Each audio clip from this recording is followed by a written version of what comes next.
আপনাদের সাথে কিছুদিন আগে শেয়ার করেছিলাম মুসুর ডালের ফোড়ন। আজকে ভাবলাম মুগ ডালের একটু ফোড়ন আপনাদের সাথে শেয়ার করি। আপনারা যারা নতুন নতুন রান্না শিখছেন, মুগ ডাল বানানোর জন্য আমরা অনেক ধরনের ফোড়নই ব্যবহার করি, তবে একটা সিম্পল ফোড়ন আজকে আপনাদের সাথে শেয়ার করবো। চলুন দেখে নিই। ডাল বানানোর জন্য প্রথমে যেটা লাগবে সেটা তেল। আমি সর্ষের তেল দিলাম। এবার পালা ফোড়ন। ফোড়নে আমরা কি দিচ্ছি একবার দেখে নিন। ফোড়নে দেবো তেজপাতা, শুকনো লঙ্কা আর গোটা জিরে।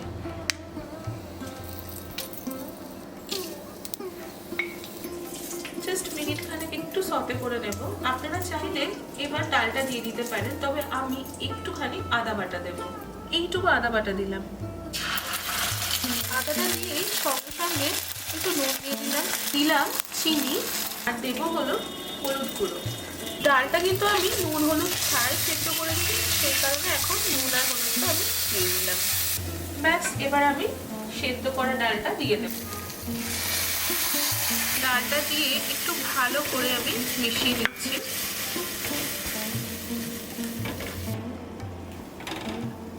এবার বুঝতেই পারছেন ডালে একটু জল দেব, একটু পাতলা করব ডালটা।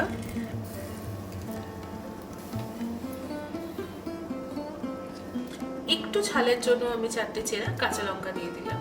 ব্যাস, এবার ডালটা আমরা ঘন করে নেবো। আপনারা যতটা ঘন রাখতে পছন্দ করেন সেরকম রাখবেন। মুগ ডাল একটু ঘনই হয়। একদম সিম্পল একটা ফোড়ন দেখালাম মুগ ডালের। আপনারা বাড়িতে এই ফোড়নটা ব্যবহার করেন কিনা অবশ্যই জানাবেন। Thank you for watching.